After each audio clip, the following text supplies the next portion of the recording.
সাংবাদিকসকল আছে আমাৰ ফালৰ পৰা আমি ধন্যবাদ জ্ঞাপন কৰিছোঁ আজি সেই সংবাদমেলটো উপস্থিত হোৱাৰ কাৰণে যেহেতু আমি সংবাদমেল আজি মাতিবলগীয়া কাৰণটো হৈছে যিহেতু এতিয়া আমি প্ৰায় 2016 চনৰ পৰা আমি আন্দোলন কৰি আহিছোঁ তাৰ পাছত আমি গুৱাহাটী হাইকোৰ্টত আমি PIL দাখিল কৰাৰ পাছত মাননীয় গুৱাহাটী হাইকোৰ্টে কাউন্সিলক এটা অৰ্ডাৰ দিয়া হৈছে যিহেতু 6 মাহৰ ভিতৰত আইনীগতভাৱে যিটো কাৰ্বি আংলং অট'নমাছ কাউন্সিল নিজাববীয়া যিটো স্বায়ত্তশাসিত পৰিষদৰ যিটো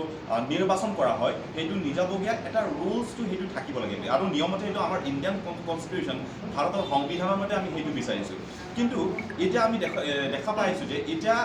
অহা মাহত ইলেকশ্যনখিনি অহা মানে কাউন্সিলৰ যিটো স্বায়ত্তশাসিত পৰিষদৰ নিৰ্বাচনখিনি যিটো হোৱা সেইখিনি সম্ভাৱনা আছে চ' সেইখিনি ক্ষেত্ৰত আমি ক'ব বিচাৰিছোঁ যে টিম কাৰ্বি আংলং অৰ্থাৎ বৰ্তমান যিটো স্বায়ত্তশাসিত পৰিষদৰ যিটো BJP চৰকাৰ কাৰ্বি আংলঙত কাউন্সিলৰ যিটো BJP চৰকাৰক আমি ধিক্কাৰ জনাইছোঁ যে তেওঁলোকে কাউন্সিলৰ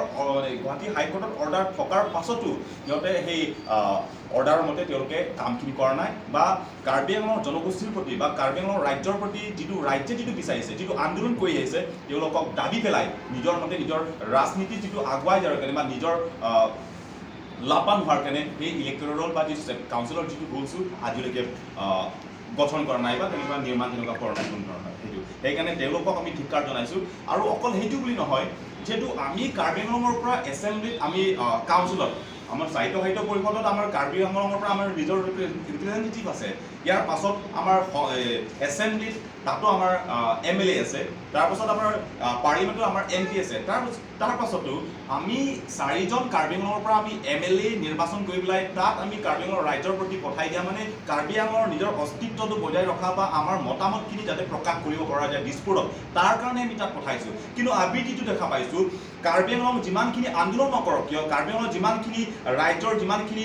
মতামত নথকা কিয় আজিলৈকে অসমত বা দিছপুৰত তেওঁলোকে কোনো ধৰণৰ কাৰ্বি আংলং ৰাজ্যৰ প্ৰতি তেওঁলোকে নিজৰ মন্তব্যখিনি প্ৰকাশ কৰা নাই সেইটো আমি ধিক্কাৰ জনাইছোঁ আৰু তেওঁলোকক আমি কিমান বছৰ ধৰি আমি গম পাইছোঁ কিমান বছৰ ধৰি দেখি আহিছোঁ যে আজিলৈকে ৰাজ্যৰ প্ৰতি কোনো ধৰণৰ তেনেকুৱা আমি লাভৱান হোৱা আমি দেখা পোৱা নাই কাৰ্বি আংলঙৰ প্ৰতি বজাই ৰখা সেইটো আমি কেতিয়াও আমি দেখা পোৱা নাই আমি ধিক্কাৰ জনাইছোঁ আৰু এইখিনি ক্ষেত্ৰত আমি এটা কথা ক'ব বিচাৰিছোঁ যে তেওঁলোকে যাতে নিজৰ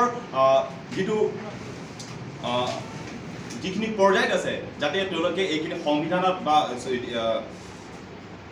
নবহি পেলাই তেওঁলোকে যাতে নিজে ৰিজাইন কৰি পেলাই যাতে বেলেগক এটা সময়খিনি দিয়ে বা চান্সখিনি দিয়ে সেইটো আমি ক'ব বিচাৰিছোঁ আৰু দ্বিতীয়তে আৰু আমাৰ পাৰ্লিমেণ্টৰ যিটো MP কাৰ্বি আংলং কিমান 70 বছৰ ধৰি বা 60-70 বছৰ ধৰি আমি